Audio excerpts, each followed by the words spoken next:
సర్వశక్తుడైన యేసుక్రీస్తు ప్రశస్త నామములో మీకు అందరికీ శుభాభివందనాలు తెలియపరుచున్నాను. ప్రతి ఆదివారం క్రైస్ట్ టెంపుల్లో 4 ప్రత్యేకమైన ఆరాధనలు జరుగుతున్నాయి. వేలాది మంది ప్రజలు ఈ యొక్క పరిసర ప్రాంతాలు, విజయవాడ, గుంటూరు పరిసర ప్రాంతాలను చూస్తూ దైవిక దీవెనలు పొందుకుంటూ స్వస్థత, విడుదల, విమోచన పొందుకుంటున్నారు. సమస్త మహిమ, ఘనత, ప్రభావాలు ఆ దేవునికే చెల్లును గాక. ఉదయకాల సమయంలో మనం దేవుని వాగ్దానం ధ్యానం చేస్తున్న ప్రతిరోజు ఒక ప్రత్యేకమైన వాగ్దానం ద్వారా దేవుడు మనతో సూటిగా తేటగా మనం మాట్లాడుతున్నాడు. ఆయన మాట్లాడేటువంటి దేవుడు. ఈరోజు కూడా ఒక వాగ్దానం మనం ధ్యానం చేద్దాం. యెషయా గ్రంథం 38వ అధ్యాయం 16వ వచనం. నీవు నన్ను బాగు చేదువు, నన్ను జీవింప చేదువు. 2 మాటలు.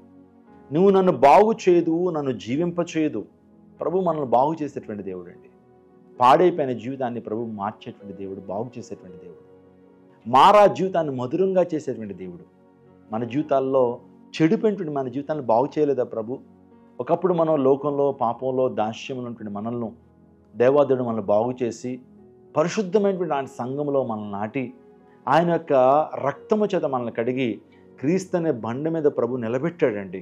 ప్రభు యేసుక్రీస్తు ప్రభు వారు మన జీవితాన్ని బాగు చేసేటువంటి దేవుడు. సమరయ స్త్రీ జీవితంలో పాడైపోయింది ఆమె జీవితం. ఆమెకు హృదయం పాడైపోయింది, మనస్సు పాడైపోయింది. నిజంగా ఒక రకంగా చెప్పాలంటే భయంకరమైన పాప జీవితంలో ఆమె జీవిస్తూ ఉంది.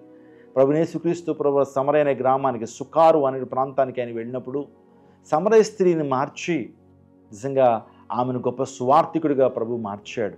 జక్కయ్య జీవితాన్ని ప్రభు మార్చలేదు. ఎరుకో పట్టణంలో సుంకపు గుర్తుదారుడుగా ఉన్నటువంటి ఆ జక్కయ్యను ప్రభు మార్చి నేడు ఇంటికి రక్షణ వచ్చింది అని జక్కయ్యను దీవించాడు, ఆశీర్వదించాడు. దేవాదేవుడు మన జీవితాల్లో కూడా మన జీవితాలను బాగు చేసేటువంటి దేవుడు. ఈరోజు అనేక మంది జీవితాలు ప్రభు దగ్గరికి రావడం ద్వారా బాగుపరచబడుతున్నాయండి. చెడుపాట్ల ప్రభు దగ్గరికి రావడం ద్వారా జీవితాల్లో గొప్ప పరివర్తన వస్తుంది. ప్రజలు బాగుపరచబడుతున్నారు.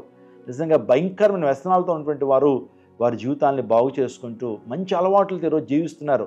ప్రభు యేసు ప్రభు వారు మతాన్ని మార్చడానికి రాలేదు, కానీ మన మనసును బాగు చేయడానికి ఈ లోకానికి వచ్చాడు. మనం స్వస్థపరిచేటువంటి దేవుడు, మనకు విడుదలనిచ్చేటువంటి దేవుడు ఆయన.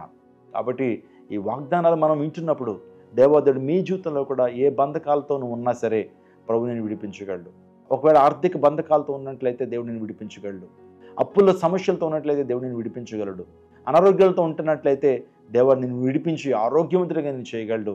నీ జీవితంలో కలవరము, ఆందోళన, రాత్రి నిద్ర పట్టలేని పరిస్థితి, ఏదో కలవరము, ఆందోళన ద్వారా, చీకటి అంధకార శక్తుల ద్వారా నువ్వు బంధించబడిన వ్యక్తివైతే దేవుడు నీకు విడుదలనిచ్చేటువంటి, నీ జీవితాన్ని బాగు చేసేటువంటి దేవుడు. ఆ జీవితాన్ని ప్రభు బాగు చేశాడు. నీ జీవితాన్ని ప్రభు బాగు చేయగలడు. నిజంగా సమరయ స్త్రీ జీవితాన్ని బాగు చేశాడు. నిజంగా సమరయ స్త్రీ జీవితాన్ని ప్రభు మార్చాడు. జక్కయ్య జీవితాన్ని ప్రభు మార్చాడు. సౌలు జీవితాన్ని ప్రభు మార్చాడు. సురోఫేనికి అంటే స్త్రీ జీవితంలో దేవాదేవుడు తన కుమార్తెను దేవుడు బాగు చేశాడు. నాయిను గ్రామంలో విధురాలు కుమారుడు చనిపోయినప్పుడు ఆ విధురాల యొక్క కుమారుడు యొక్క పాడిని ముట్టుకున్నప్పుడు ఆ కుమారుడు సజీవుగా లేచాడు, బాగుపరచబడ్డాడు. ప్రభు మన జీవితాల్లో మనల్ని బాగు చేసేటువంటి దేవుడు. అంధకారంతో ఉన్నటువంటి వ్యక్తి, గుడ్డితనంతో ఉన్నటువంటి వ్యక్తిని దేవుడు మార్చి అతని జీవితాన్ని బాగు చేశాడు. నీ జీవితాన్ని కూడా ప్రభు బాగు చేస్తాడు.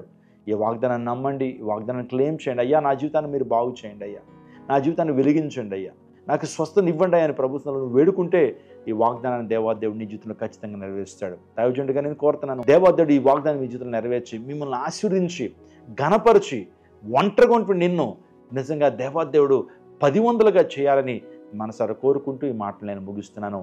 దేవుడు మిమ్మల్ని, మీ కుటుంబాన్ని దీవించి ఆశీర్వదించును గాక. మీకోసం చిన్న ప్రార్థన చేస్తాను. సకల ఆశీర్వాదమునకు కారణభూతుడైన మా ప్రభువా, ఈ యొక్క ఉదయకాల సమయంలో నీ వాగ్దానం ద్వారా మీరు మాతో మాట్లాడడానికి స్తోత్రాలు. మీరు మాకు ఇచ్చిన రక్షణ బట్టి, మరొక దినాన్ని బహుమానంగా ఈవిగా మీరు అనుగ్రహించిన నా విధానాన్ని బట్టి నీకు స్తోత్రాలు. ఈ వాగ్దానాన్ని ఎంతమంది చూస్తున్నారు తండ్రి, ఇప్పుడే వారి జీవితంలో గొప్ప కార్యం జరిగించండి. నీ మహిమతో నింపండి, నీ ప్రభావంతో నింపండి నాయన.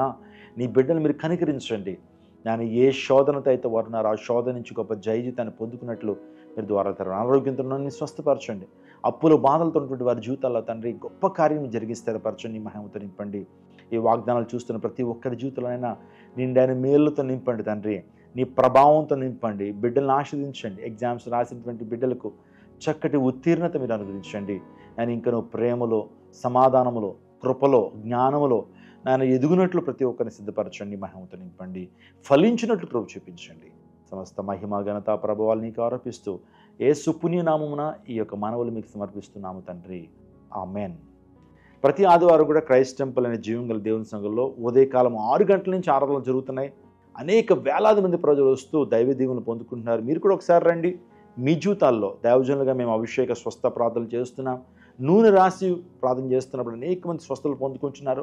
కాబట్టి మీ జీవితంలో కూడా ఆ రీతిలో మీరు పొందాలని ఆశపడుతున్నాం. కంపల్సరీ రండి, క్రైస్ట్ టెంపుల్ అడుగు పెట్టండి. ఇది గొప్ప దేవదీవెనలో మీరు పొందుకుంటారు. దేవుడు మిమ్మల్ని మీ కుటుంబాన్ని దీవించి ఆశీర్వదించును గాక.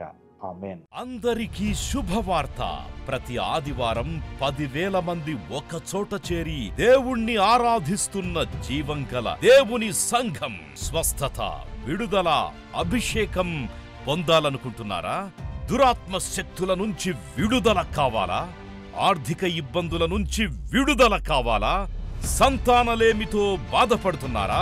కుటుంబ సంక్షేమం కొరకు ప్రత్యేక ప్రార్థనలు కోరుకుంటున్నారా? శాంతి లేక ఆత్మహత్య చేసుకోవాలనుకుంటున్నారా? నిజమైన ఖచ్చితమైన వాక్యం చేత బలపడాలని ఆశిస్తున్నట్టయితే రండి. క్రైస్ట్ టెంపుల్ మీ కొరకే. ప్రతి ఆదివారం 4 ఆరాధనలు జరుగుతున్నాయి. మొదటి ఆరాధన ఉదయం 6 గంటలకు, రెండవ ఆరాధన ఉదయం 8 గంటలకు, మూడవ ఆరాధన ఉదయం 10 గంటలకు, నాల్గవ ఆరాధన సాయంత్రం 6:30 జరుగును. స్థలం Christ temple, Mary Stella indoor stadium, Pantakaluva road, NTR circle, Vijayawada. ముఖ్య ప్రసంగికులు ప్రపంచవ్యాప్తంగా వాక్యమునందించి కోట్లాది మందికి దీవెనకరముగా ఉన్న మన దైవజనులు రెవరెండ్ డాక్టర్ పాల్ ఇమాన్యుయల్ గారు మరియు నిస్సీ పాల్ గారు శక్తివంతమైన సందేశాలను అందించి ప్రతి ఒక్కరి కొరకు ప్రత్యేక ప్రార్థనలు చేయుదురు. హృదయాలను హత్తుకునే అద్భుతమైన స్తుతి ఆరాధన సాక్ష్యాలు, ప్రతి విశ్వాసిపై ప్రత్యేక శ్రద్ధ, గృహ దర్శనాలు, ఇంకా మరెన్నో. ప్రతి ఆరాధనలో 1000 మంది ప్రజలు పాల్గొంటూ ఆత్మీయముగా బలపడుచున్నారు. పాటలు, ఆరాధన, వర్తమానముల ద్వారా దేవుని ఆత్మీయ కార్యములు అనేకులు పొందుకుంటున్నారు. విజయవాడ చుట్టుపక్కల ప్రాంతాల నుంచే కాక 100 కిలోమీటర్ల దూరం నుంచి ప్రజలు వచ్చి ఆత్మీయ మేలులు పొందుచున్నారు. ప్రతి ఆదివారం హోలీ కమ్యూనియన్ సర్వీస్. దూర ప్రాంతము నుండి వచ్చు వారికి ప్రేమ విందు కలదు. కుటుంబాలతో రండి. దేవుడిచ్చే గొప్ప రక్షణ, స్వస్థత, అభిషేకాన్ని పొందుకొనండి. రండి, మీ దుఃఖము నాట్యముగా మార్చబడును. మరిన్ని వివరాలకు సంప్రదించండి 88 6276 777.